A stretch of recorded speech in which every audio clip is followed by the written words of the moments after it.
Bom dia, bom dia, bom dia. O áudio tá ok aí, João? Bom dia, gente. Estava ali acompanhando lá de fora, né? Já tem gente aí acompanhando as aulas do curso técnico em finanças. E agora, nossa disciplina de ética e relações interpessoais, né? Bom dia ao nosso diretor de imagem, João. Bom dia ao nosso professor assistente, Joseni. Gente, ele está no lugar da professora Gardênia, né? Então, vamos conhecer o Joseni. Vem cá, Joseni. Porque a professora Iuna é assim, a professora gosta de apresentar aqui, ó, o nosso novo professor assistente, tá? Ele vai estar aqui presente, viu, gente? Qualquer dúvida aí que vocês perguntarem e ele tiver autorização e souber responder, então é só perguntar. Professor Joseni, isso, pode perguntar, viu? Seja bem-vindo, Joseni. Então vamos lá, né, gente? Começar a nossa aula, tá? Com o tema A Ética e a Multicultura Corporativa, aspectos multiculturais da formação do povo brasileiro. Eita, tema grande, professora. Né? Gente, eu apresentei o Joseni, aí o João pode ter ficado com ciúmes, né, João? Alguém já conhece o João? João, já conhece você, João? Ah, então pronto. Então vamos dar continuidade aqui à nossa aula, tá? O objeto do conhecimento, que é o tema da aula, e o objetivo de aprendizagem, demonstrar que uma política ética corporativa deve contemplar e incentivar aspectos relacionados à multicultura, mostrar esses aspectos e resgatar a formação do povo brasileiro. E da teoria à prática, nós vamos recordar a aula anterior com questionamentos, que eu sempre trago aqui alguns questionários, algumas questões para a gente debater sobre a aula anterior, onde a gente falou de gestão inclusiva, que por sinal foi um tema muito bom a ser abordado, tá? Uma revisãozinha e da teoria à prática, que são as atividades. Beleza? Então vamos lá recordar a aula anterior de gestão inclusiva, né? Então, assinale a alternativa que não contém uma minoria social. Na gestão inclusiva, no tema de gestão inclusiva, a gente viu sobre essa questão de minoria social e maioria social. E eu espero que vocês tenham recordado essa aula. Bom, nessa alternativa, a alternativa correta em relação a que não contém, né, é a correta que não contém uma minoria social. Tá? Não vou demorar muito nessa questão, tá, de revisão através de questionamentos. A gente demora, dá um tempinho nas atividades, beleza? Na hora de praticar. Tá? Bom, não contém minoria social, são adébitos da religião hegemônica. Falou de religião, não tem nada a ver com minoria social. População negra tem a ver. Pessoas com deficiência, idosos, também tem a ver, tá?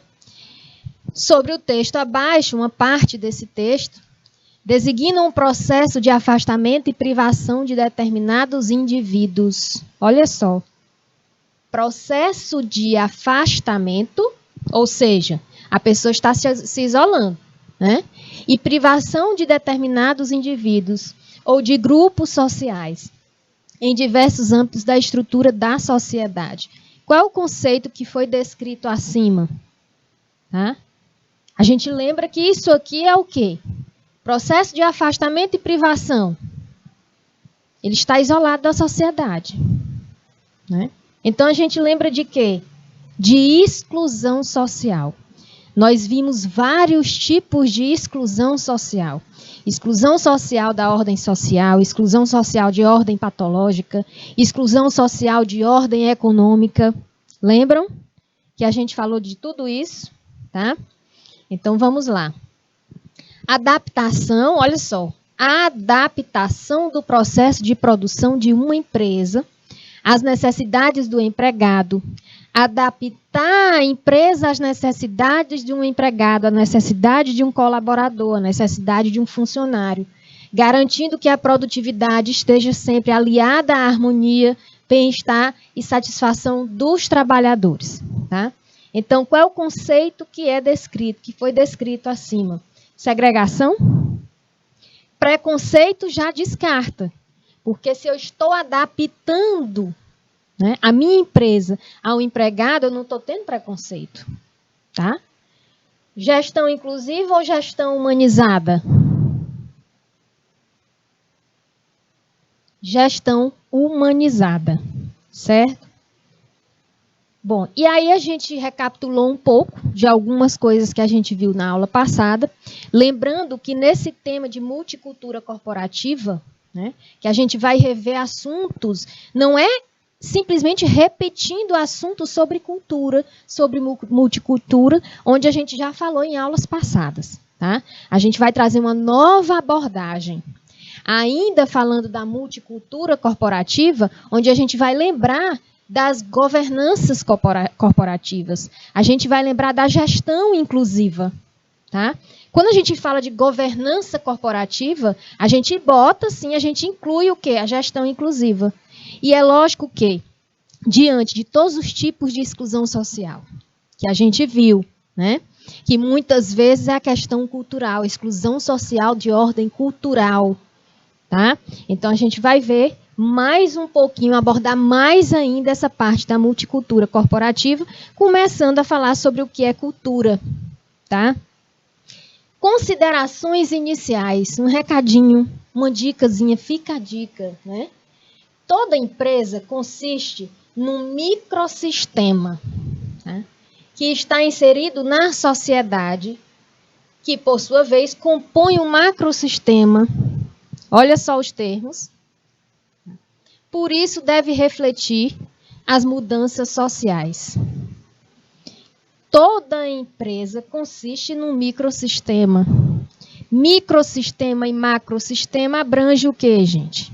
A gente sabe que está constituindo de quê? Constituído de quê? Um ambiente assim. Um sistema dessa forma, o macro, micro. De pessoas, de atores sociais, né? De cidadãos, de seres humanos, né? E aqui nessa divergência aqui, nessa quantidade de pessoas, né, a gente já começa a lembrar de quê? Da cultura, né? Todas as pessoas são diferentes. Todas as pessoas têm uma forma de conduta diferente da outra, certo? Então, cultura, a gente lembra de quê? Da arte de cultivar. Certo? Antes de falarmos sobre multicultura, precisamos saber o que é cultura, né? A palavra cultura vem do latim culturae, ou culture, que significa ação de tratar. Cultivar ou cultivar a mente e os conhecimentos, né? Eu vou cultivar uma terra. Eu vou tratar a terra para poder plantar, né? Muitas vezes também, em outros termos, a cultura, né? Coleta de cultura. Quando a gente faz exame, gente, exame laboratorial, não tem um exame que se chama coleta de cultura, né? Pois em laboratório, e dependendo do curso, na biologia, na agronomia, na veterinária, até na área de saúde também tem a questão de coleta de cultura.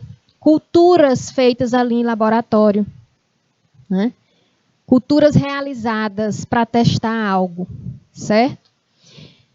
Com o passar do tempo, olha aqui, cultura se originou a partir de outro termo latino, colere, que quer dizer cultivar as plantas, cultivar a terra, o ato de plantar e desenvolver atividades agrícolas, tá? Com o passar do tempo, foi feita uma analogia entre o cuidado na construção e tratamento do plantio, com o desenvolvimento das capacidades intelectuais e educacionais da pessoa.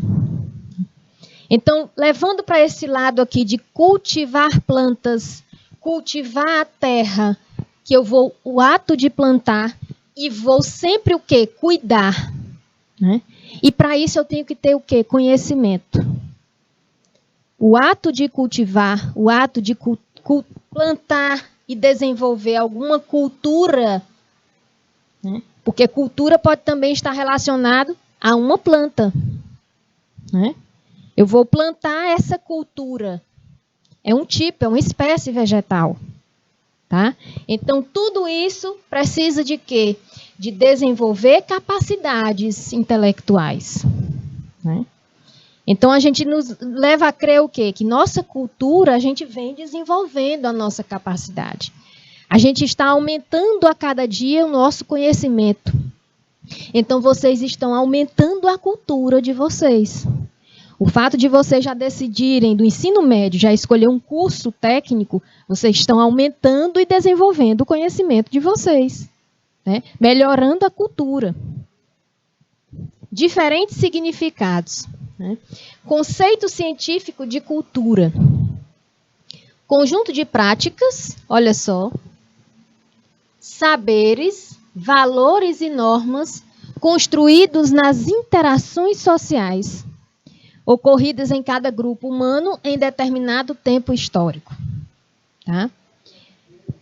Cultura popular, conjunto de manifestações que tem origem nas classes dominadas ou populares. Certo? Cultura erudita. São práticas e valores que tiveram origem nas classes dominantes, produção e visão de mundo das elites. Né?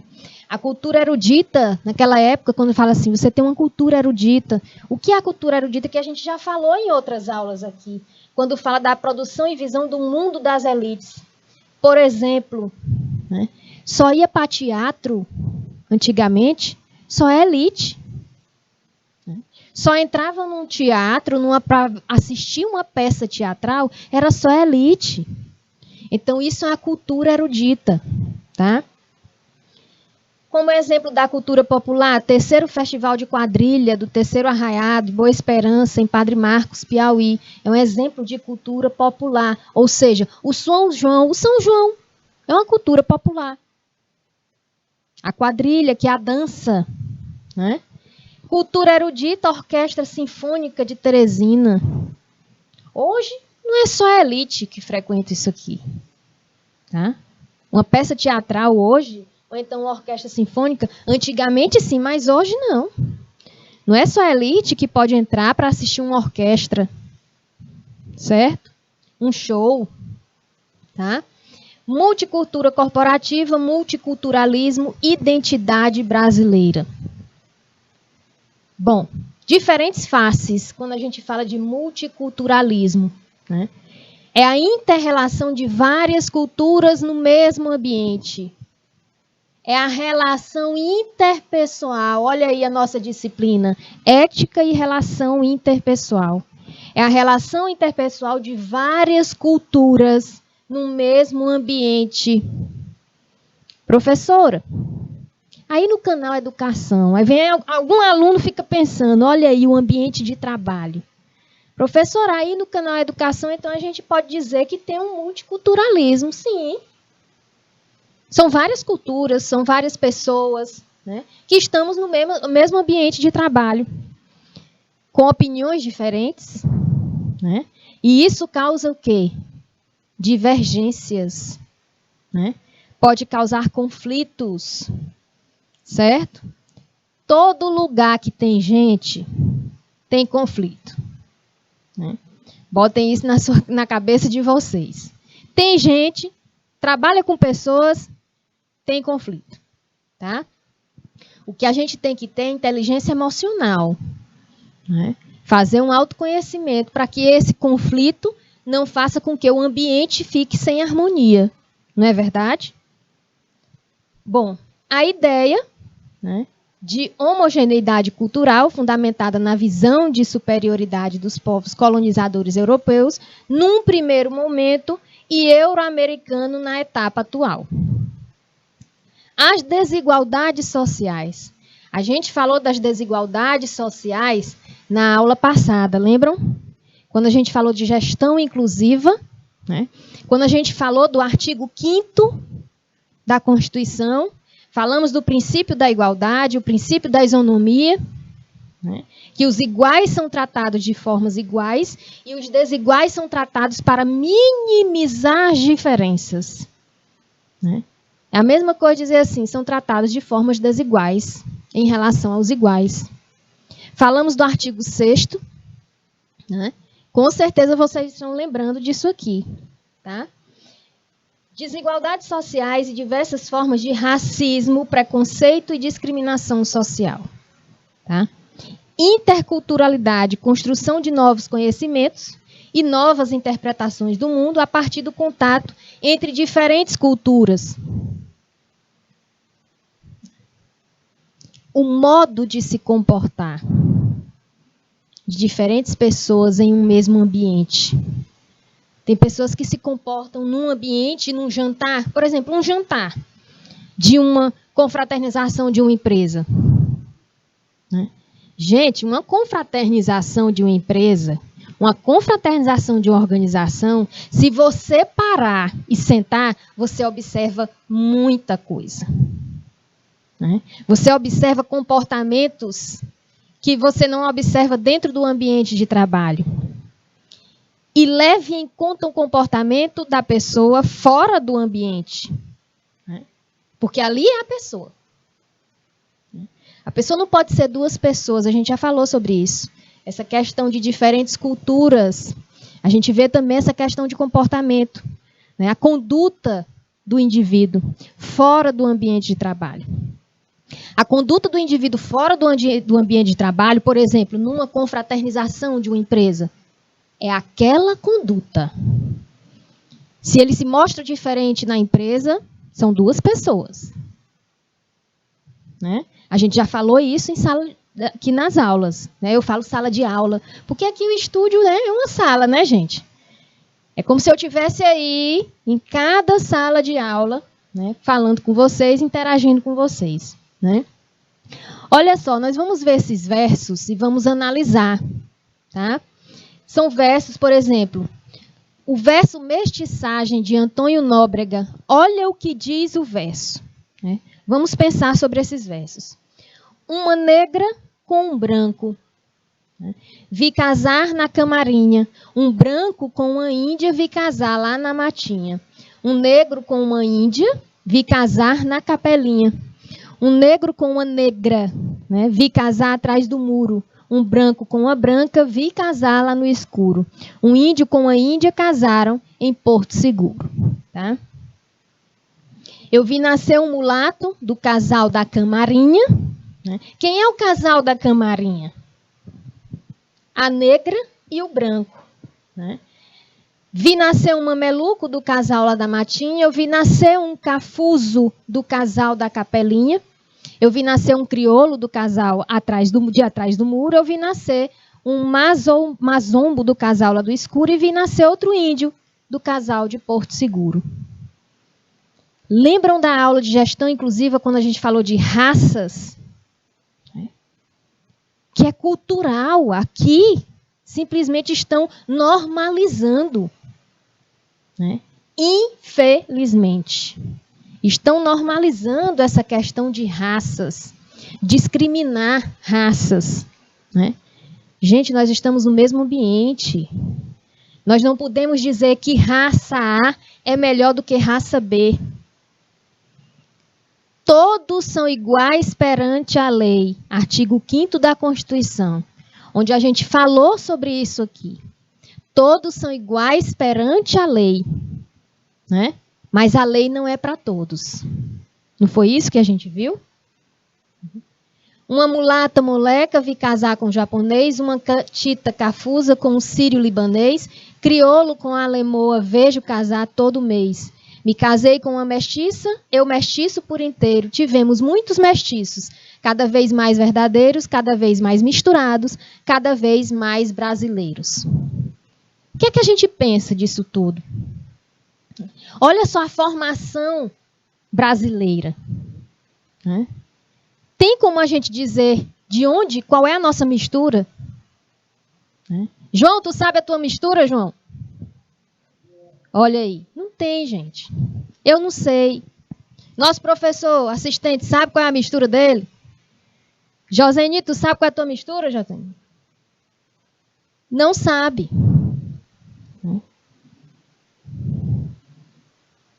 Não sabe, gente. Ninguém sabe. Para que ter essa diferença? A gente pode estar discriminando e tendo preconceito, né, com algo que está na nossa formação. Ou seja, nós estamos discriminando a si mesmo, porque a gente não tem conhecimento. Então, refletindo sobre os versos, ao analisar os versos da composição de Antônio Nóbrega, é possível compreender alguns aspectos da multiculturalidade. São muitas culturas, múltiplas culturas. De certa forma, a música mestiçagem nos ensina que a sociodiversidade e o multiculturalismo estão muito presentes na história e na formação étnico-racial do povo brasileiro. E ainda existe gente que discrimina. E a cada dia mais mostra na televisão, nos noticiários, nos jornais, né? Na nossa realidade. Quem nunca viu uma situação de discriminação racial? Eu já vi. Senti como se eu estivesse na pele daquela pessoa. É muito humilhante. E o pior, quem está sendo humilhado quer o direito de se defender, e o pior é que a sociedade não deixa se defender. O pior é isso. Brasil, povo multicultural. O povo brasileiro é formado a partir da mistura de diversas culturas e de etnias, em destaque o índio nativo, o branco colonizador e o negro escravizado. Minha gente, dá para ver? Eu sei que o que eu vou falar vai mexer muito com a cabeça de muitos que estão aí assistindo a aula. Mas isso é opinião minha, tá? Não estou dizendo que é para todo mundo pensar dessa forma. Minha opinião em relação que cabe a nós aqui nessa disciplina, a disciplina de ética e relações interpessoais, ela nos dá o poder da gente interagir, tá? Para a gente aprender com certos exemplos que a gente vê no dia a dia. Essa questão de discriminação é tão grande, né, que eu vou dizer algo aqui que eu sempre tive uma dúvida muito grande. Como é as imagens de Jesus Cristo, né, quando são feitas? Né? Sempre branco, loiro, de olhos azuis. Já vi muitas imagens assim. Vamos lembrar daquela região onde ele nasceu? Né? Aquela região são características árabes. O povo árabe não é branco. É um pouquinho moreno. Né? Olhos fundos, características. Estou dizendo as características da maioria. Né? Que eu sei que muitos vão concordar. A gente lembra da região onde ele nasceu. Né? O ambiente onde ele nasceu. Olhos fundos, olhos negros, nariz grande. Né? Cabelos escuros. Aí quando fazem a imagem, aí a gente já vê que tem alguma coisa. Por quê? Isso foi coisas debatidas num programa de TV. Eu não lembro o programa, aqueles programas que passam de madrugada, onde bota vários cientistas, pesquisadores, né? Tinha um padre, tinha um ateu, tinha um evangélico no programa, e todos falando dessa questão de imagens. Né? E um historiador, um cientista, foi e comentou sobre isso. E eu concordei com o que ele comentou. Então, a discriminação a gente já vê que começa daí. Né? Essa concepção da formação da sociedade brasileira, a partir da mistura entre índios, brancos e negros, ressalta uma relação de forças desiguais entre dominadores e dominados, né? Apoiada no mito da democracia racial. Ainda sobre multiculturalismo, né, vale ressaltar que na composição do povo brasileiro chegaram ao país, né, a partir do século XIX, imigrantes de outros países, não portugueses. Não foram só os portugueses que estavam ali presentes. E quando chegaram, quando descobriram o Brasil, já tinha índios. Já tinha índios ali. Tá? A procura de oportunidade de emprego em diversos ramos da economia brasileira. Né? Vieram, por exemplo, suíços, alemães, eslavos, turcos, árabes, italianos, japoneses, entre outros.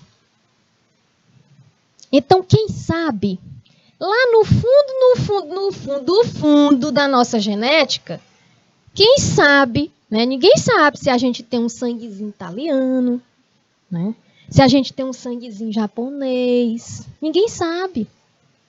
Aí precisava de muito estudo, né? Bom, dia 25 de março, Dia Nacional da Comunidade Árabe, né? Aniversário da primeira imigração árabe no Brasil. Tem cidades aqui no estado do Piauí que tem imigrantes árabes. Tem famílias. Por exemplo, em minha cidade natal, em Floriano, tem famílias descendentes de árabes, imigrantes árabes. Né? E a característica é notória, a gente já conhece, certo? Conforme percebemos, vários povos formaram a identidade brasileira. Portugueses, indígenas, africanos, italianos, japoneses, alemães, árabes, entre outros. Em nossa terra, eles contribuíram para a pluralidade da cultura no país, que é a pluralidade cultural do país. Tá? Porém, o Brasil é um país territorialmente imenso. Assim, essa contribuição ocorreu de diversas formas e expressões, Brasil afora, tá? Configurando uma verdadeira diversidade cultural. Brasil afora, a gente pensa que Brasil afora, daqui para fora, não, a gente fala Brasil afora, é falando da diversidade cultural que tem no nosso país. Então, vamos conhecer como a multiculturalidade se expressa regionalmente nesse país, no nosso Brasil. Olha só, região norte. Na região norte do país, né, as duas maiores festas populares do norte é o Círio de Nazaré, né, em Belém do Pará, e o Festival Boi Bumbá, em Parintins. Gente, isso é conhecido. É a cultura, isso é cultural. Né? As pessoas participam, vêm turistas para assistir, né, para participar do Círio. Né? Aí a gente lembra, sabe de quê? Daquela aula de multicultura e economia. Né? Que teve alunos que falaram assim, o que é que tem a ver, professora, a cultura com a economia? Isso atrai turista. Mexe com todos os setores da cidade, das regiões. Né? Então facilita, aumenta, gera emprego e renda. Porque a cidade vai precisar de trabalhadores para receber esses turistas. Então, quanto mais cultura, quanto mais preservar a questão cultural, né, que não é preservada em muitas regiões, não é valorizada em muitas regiões, tá? E vai perdendo aquela questão cultural, e vai perdendo também, afetando também o setor econômico da região. Outros elementos culturais da região norte, o carimbó, né? O congo ou congada, a folia de reis e a festa do divino. Observem que tudo é ligado à religiosidade. Né? A influência indígena é fortíssima na culinária do norte, né? Baseada na mandioca e em peixes. Outros alimentos típicos, até comidas típicas. Quando a gente fala alimento típico da região, é cultural. Aquele alimento ali é da cultura daquela região. Típicos do povo nortista, carne de sol. Aqui também no Nordeste tem a carne de sol. Né? Tucupi, que é o caldo da mandioca cozida. Tacacá, que é a espécie de sopa quente feita com tucupi. Jambu, que é um tipo de erva, camarão seco e pimenta de cheiro. Então, isso são alimentos típicos do povo da região norte. Tá? Região centro-oeste. A cultura do centro-oeste brasileiro é bem diversificada, recebendo contribuições, olha aí, no centro-oeste, dos indígenas, paulistas, mineiros, gaúchos, bolivianos e paraguaios, no centro-oeste. São manifestações culturais típicas da região. A cavalhada e o fogaréu. O cururu em Mato Grosso e Mato Grosso do Sul. Culinária regional é composta por arroz com piqui. Aqui também nós temos também regiões que gostam de arroz com piqui, gente. Quem tiver seu arroz com piqui, não me chame, tá? Viu, João? Se tu fizer um arroz com piqui em tua casa, não convida a professora Iuna, não. Porque eu não vou, não. Arroz com piqui, sopa paraguaia, arroz carreteiro, arroz boliviano, Maria Isabel vai, né? Eita, gente, já é o almoço, né? E a gente falando de comida, chega a dar uma água na boca. Empadão goiano, pamonha, angu, curau, peixes do Pantanal como pintado, pacu, dourado, etc. Tá?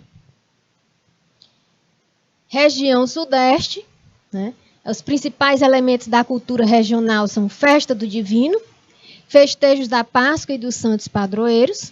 Além disso, podemos citar congada, cavalhadas, carnaval, peão de boiadeiro, dança de velhos, batuque, samba de lenço, festa de Iemanjá, folia de reis e caiapó.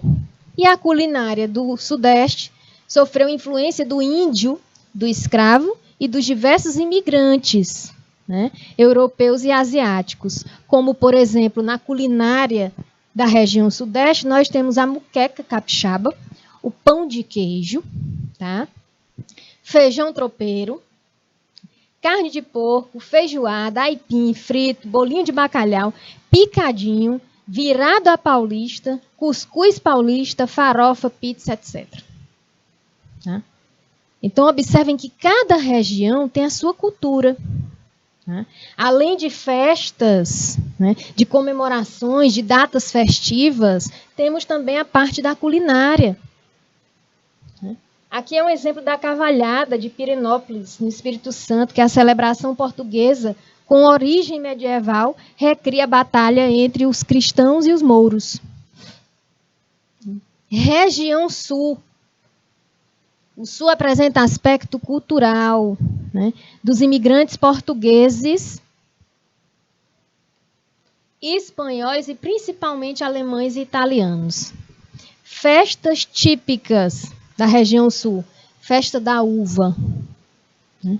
Sempre quando tem a festa da uva, aliás, não só na região Sul, mas sempre quando mostram a comemoração, uma festividade nas regiões, sempre é mostrado nos jornais. E isso ajuda a crescer a região naquele momento. Né? E a gente lembra que a mídia ela ajuda também a divulgação dessa cultura. Certo? Festa típica, festa da uva e a Oktoberfest. E aqui rola cerveja. Né? Que é uma festa alemã. Tá? Também integram a cultura sulista o fandango, influência portuguesa, a tirana e o anu, espanhola, a festa de Nossa Senhora dos Navegantes, a congada, o boi de mamão, né? A dança de fitas e o boi na vara. Né? Na culinária estão presentes o churrasco, o famoso churrasco, né? Chimarrão, camarão, pirão de peixe, marreco assado, barreado, que é o cozido de carne em uma panela de barro, né? E o vinho, porque é característico daquela região. A produção dessa cultura, olha aí, a produção desta cultura, desta espécie vegetal, é característica da região sul. É característica. Né? Devido a vários fatores, condições climáticas, solos férteis. Né? Não quero dizer que não tenha produção aqui, porque no Piauí tem. Mas não é aquela produção que caracteriza a região. Vocês estão entendendo? Então vamos lá. Aqui É uma ilustração do Oktoberfest em Blumenau, em Santa Catarina, que é um festival de cerveja criado pelo rei bávaro Luís I, né? Luís I, para celebrar seu casamento, isso em 1810. Região Nordeste, a nossa região, que em aulas passadas, né, a gente falou sobre a exclusão social, né, regional, né, questão da xenofobia, a gente falou sobre isso, e a discriminação regional. O nordestino sofre lá fora. Ele já sofre aqui, mas porque ele sofrendo aqui, ele sabe se dar bem lá fora. Então, lá fora é fichinha para o nordestino. É lógico que é ruim ser discriminado por ser nordestino. E na aula passada eu dei exemplos dessa discriminação regional. Tá? Entre as manifestações culturais da região estão danças e festas como Bumba Meu Boi, Maracatu, Caboclinhos, Carnaval,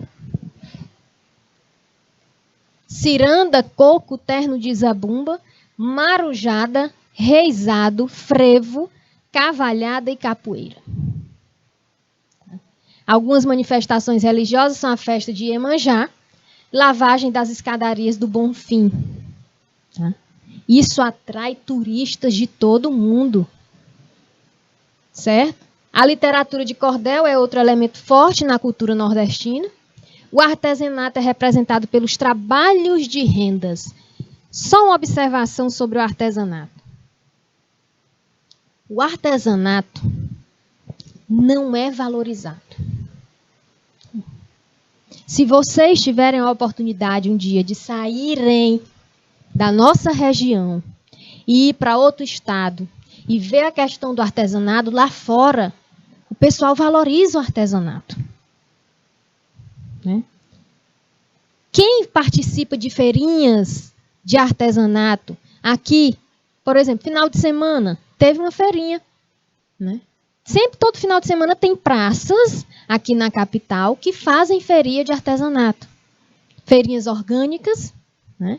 Junto com feirinhas de artesanato. Gente, os filhos daqui que eu falo não é somente da cidade, é em toda a região Nordeste.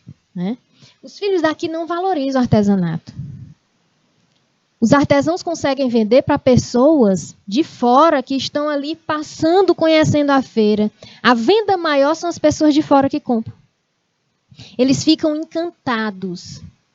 Agora, o filho da terrinha não valoriza, não. O filho da nossa terra não vai colocar uma peça artesanal, né, para ornamentar uma sala, sua sala, uma copa na sua casa. Coloca, não. Tá? É difícil, certo?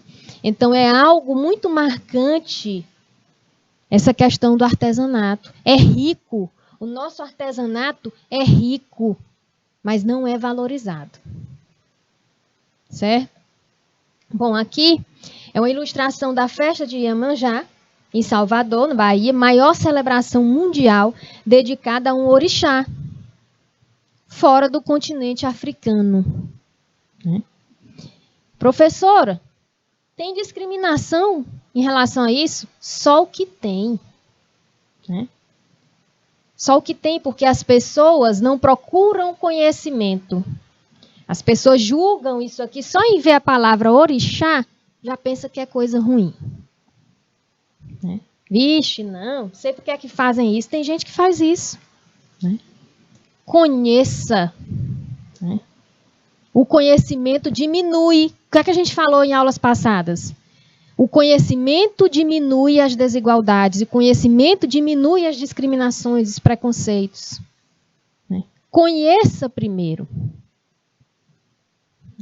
Se você quiser aceitar, ok. Se não quiser, ok. Mas respeite a cultura daquela região. Se você um dia sair daqui, chegar lá em Salvador, e estiver na época da festa de Iemanjá, e você estiver passando, ou alguém estiver ali, né, oferecendo, né, agradecendo a rainha das águas, Se você tiver uma discriminação, você não vai ser bem visto na região. Então, se vocês passearem como turistas nessa região, em Salvador, nesse período aqui, vocês conheçam primeiro essa festividade, tá? Para não vacilar, né? Porque o problema da gente é que a gente sai daqui, vai conhecer outra cultura, começa a criticar outra cultura, né? E a gente se dá mal, né? Bom, ainda na região Nordeste, né? Os pratos típicos são carne de sol, peixe, frutos do mar, buchada de bode, sarapatel.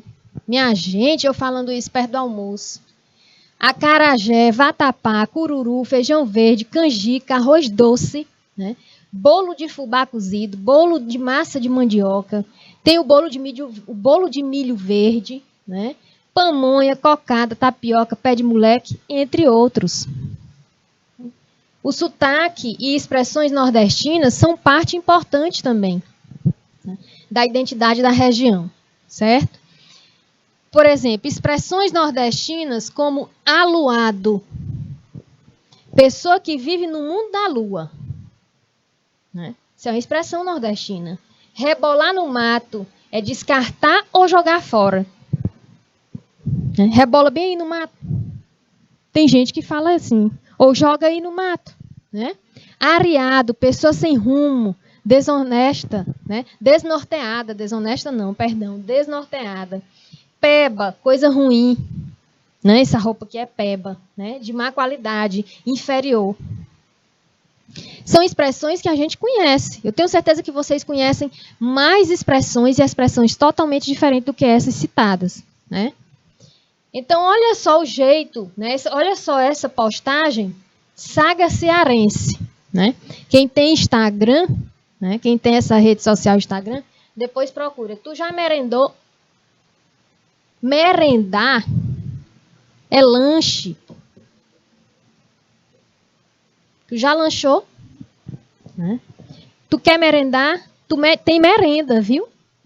Bó merendar, bó. Bó merendar. Né? Eu pago.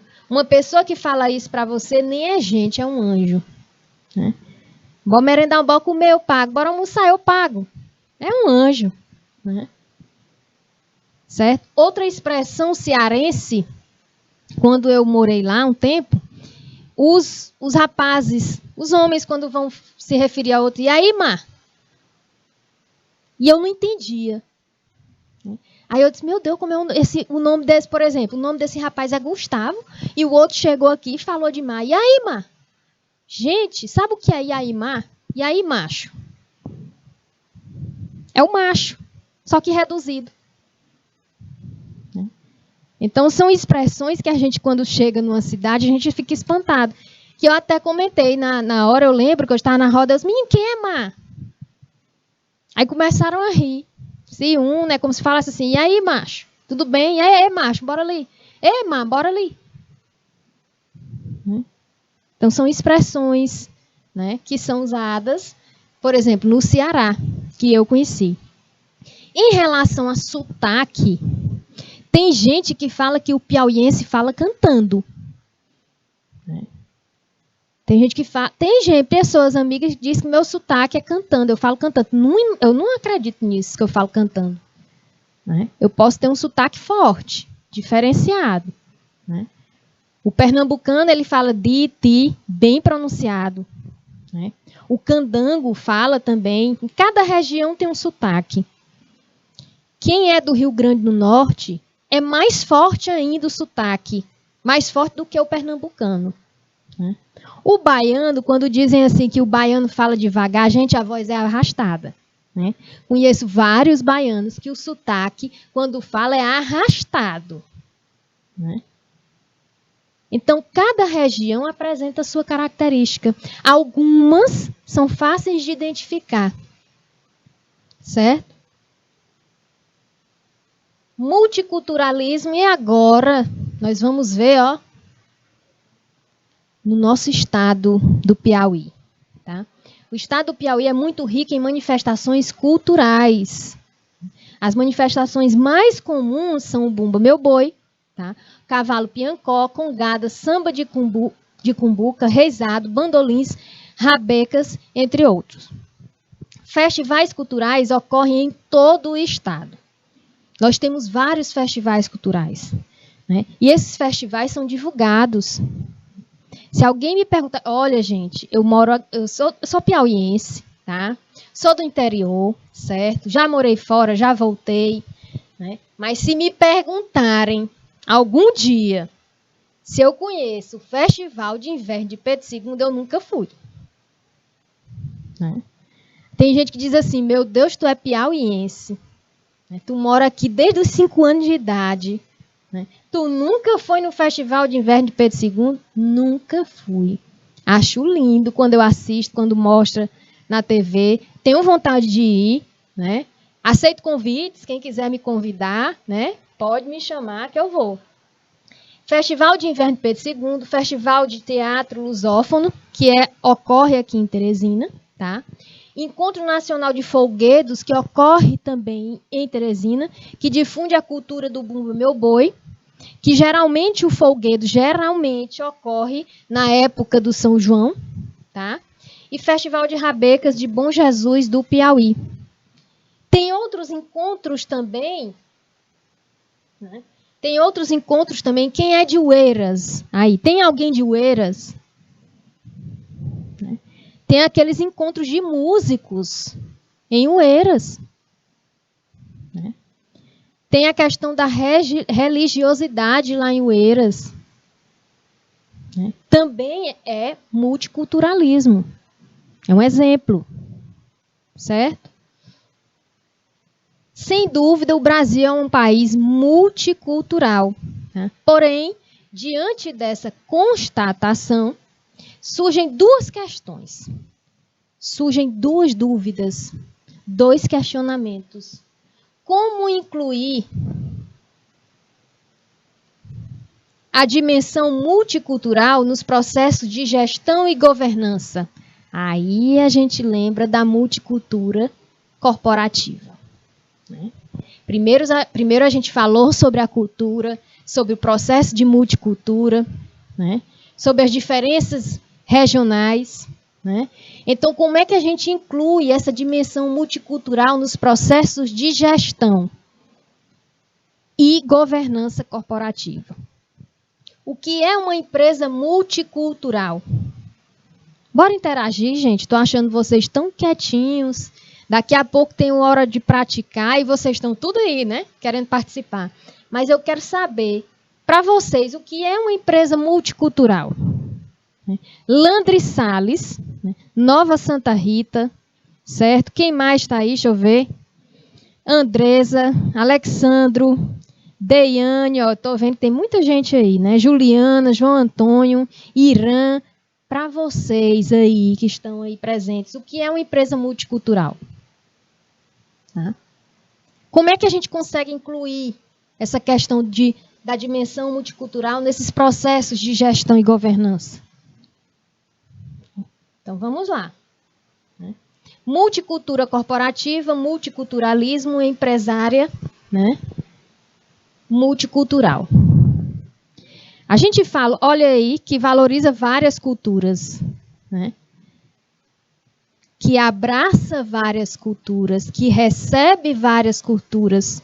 É a empresa que abre as portas para várias culturas. Lembrando que, quando a gente fala de multiculturalismo, né, multicultura corporativa, a gente tem que lembrar que a gente tem que seguir a legislação vigente, não é isso? Mas também a empresa tem que ter seu código, a sua norma de conduta. Não é isso? A gente viu esse debate na aula passada de gestão inclusiva, porque se uma empresa for seguir o artigo 5º da Constituição, se for seguir o princípio da isonomia, né, que causou até dúvidas na hora do questionamento, na hora de praticar, que foi explicado aqui. Se a gente for seguir o princípio da igualdade e os direitos sociais, direito social é para quem, gente? Eu tenho meu direito social, eu sou uma cidadã, eu sou uma atora social, eu faço parte da sociedade. Né? Nosso diretor de imagem, nosso professor assistente, eles têm os direitos sociais deles. Né? São todos iguais perante a lei, mas o princípio da isonomia diz o quê? Os iguais são tratados iguais e os diferentes são tratados de formas para minimizar as desigualdades, minimizar as diferenças. Então, neste sentido, a corporação, a organização, a empresa, ela tem que deixar claro na sua norma de conduta, no seu código de ética organizacional, né?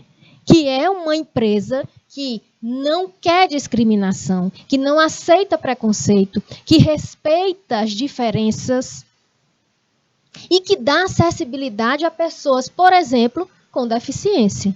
É isso que a gente vê. Tá? Ética empresarial. Olha aí. A gente já falou várias vezes sobre ética empresarial. Né? Dentro da ética empresarial, a gente vê a questão de sustentabilidade. Porque a gente vê a questão dos 3 aspectos. É quando a gente relembra do tripé de sustentabilidade. Ética empresarial são valores morais e éticos de uma empresa dentro do seu ramo de atuação. Como assim, professora? Cada empresa tem o seu ramo de atuação. Cada empresa tem o seu objeto social, tem sua atividade social. Então, dentro daquela atividade de atuação, daquela atividade que vai ser desenvolvida, daquele processo produtivo, nós temos valores morais e éticos. A empresa tem. Né? E também diante dos seus clientes e concorrentes. Ou seja, a ética empresarial, ela não pode se preocupar somente com a corporação. Ela tem que fazer os seus valores, né? Tem que elaborar os seus valores, a sua ética, os seus princípios, a sua missão, o seu objetivo, abrangendo o todo. A empresa, os funcionários, fornecedores, clientes externos, que é a sociedade como um todo, que são os consumidores finais, né? E os concorrentes, as outras empresas. Isso se ela quiser competitividade no mercado de trabalho. Tá? Se ela quiser competitividade no mercado de trabalho, ela vai ter a sua ética empresarial. Então, dimensões da ética empresarial. Sustentabilidade. Na questão de sustentabilidade, a gente vê o quê? A empresa sustentável só trabalha nessa questão do aspecto ambiental, como a gente já falou em outras aulas. Quando a gente fala de sustentabilidade, a gente só lembra o quê? Do meio ambiente. Mas não é só meio ambiente. Nós não vamos atender a sociedade somente com ações ambientais. Nós não vamos atender às necessidades do cliente, necessidades e desejos do cliente com questões ambientais. Temos a questão social, temos a questão econômica. Né? Respeito à multicultura. O que é o respeito à multicultura? O que é que a gente tem falado desde o início sobre a multicultura? Né? São várias culturas.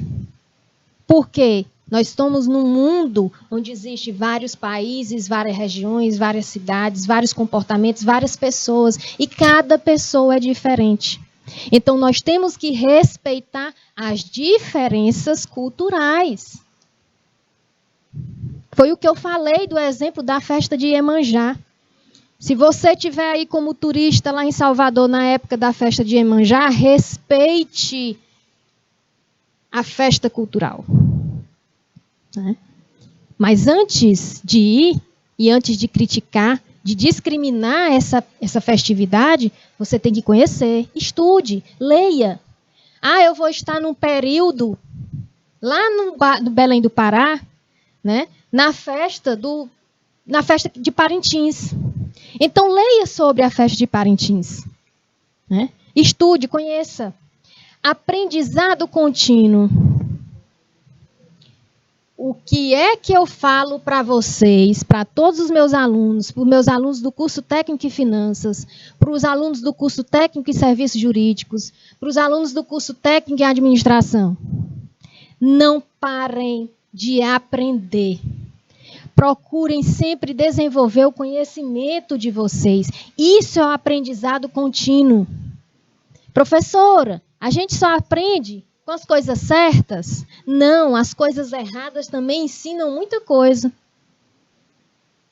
Um erro cometido dentro de uma empresa é um feedback. Olha aí, Nova Santa Rita falando, tem pessoas que são de outra religião e não respeitam. Exatamente. É aquela questão, Nova Santa Rita. Não sei se vocês já ouviram falar. A partir do momento que a sua religião tem preconceito ou discrimina outra religião, você está parando de praticar a religião. Porque nenhuma religião prega o preconceito. Não tem. Se tiver, me mostre. Se tem religião pregando preconceito, então não é religião. Tá? Inovação. Por que eu quero aprender constantemente? Para inovar. Se eu quero inovar a minha empresa, se eu quero inovar como profissional, eu tenho que aprender continuamente. Isso aqui é um processo contínuo que depende não só da empresa, depende do profissional. A empresa não vai te colocar nas suas mãos, de mão beijada, todo o aprendizado. Tá? Governança corporativa. Governança corporativa envolve a ética, a gestão de qualidade, o chamado compliance. Tá? E já a gente volta para dar continuidade a esse debate, a essa interação.